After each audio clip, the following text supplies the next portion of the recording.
దేవ్ అనే వ్యక్తి చెట్టు నరుకుతున్నప్పుడు ఆ చెట్టు వాళ్ళ ఆవిడ హేదర్ మీద పడుతుంది.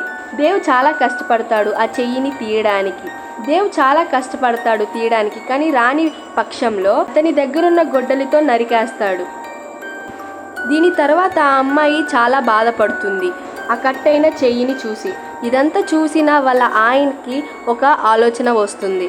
ఒక ఆర్టిఫిషియల్ చెయ్యి చేయాలి అని అనుకుంటాడు. కానీ ఆ అమ్మాయికి అది బంగారంతో చేయాలని కోరుకుంటాడు. కొన్ని రోజుల తర్వాత బంగారు ఆర్టిఫిషియల్ చేతిని చేసి ఇస్తాడు. అమ్మాయి కానీ కొన్ని రోజుల తర్వాత ఆ అమ్మాయి బాడీ ఇన్ఫెక్ట్ అయింది ఆ గోల్డ్ ఆర్టిఫిషియల్ చెయ్యి వల్ల. కొన్ని రోజుల తర్వాత తను చనిపోతుంది. చనిపోయే ముందు ఒట్టు తీసుకుంటుంది వాళ్ళ ఆయన దగ్గర. అది తన బంగారు చేతితోనే పాతి పెట్టాలని. అప్పుడు దాకా బాగానే ఉంది. కొన్ని రోజుల తర్వాత వాళ్ళ ఆయన దేవ్ చాలా పేదవాడు అయిపోతాడు. అందుకని ఆయనకి డబ్బు అవసరమై ఉంది. ఆయన బతకడానికి హేదర్ సమాధి దగ్గరికి వస్తాడు, తవ్వుతాడు.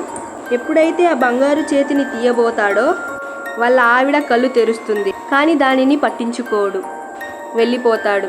ఇంటికి వెళ్ళిన తరువాత ఆ చేతిని ఒక టేబుల్ మీద పెడతాడు. ఆ రాత్రే వాళ్ళ వస్తుంది.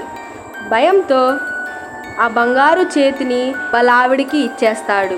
వెంటనే వాళ్ళ ఆవిడ వాళ్ళ ఆయనని చంపేస్తుంది.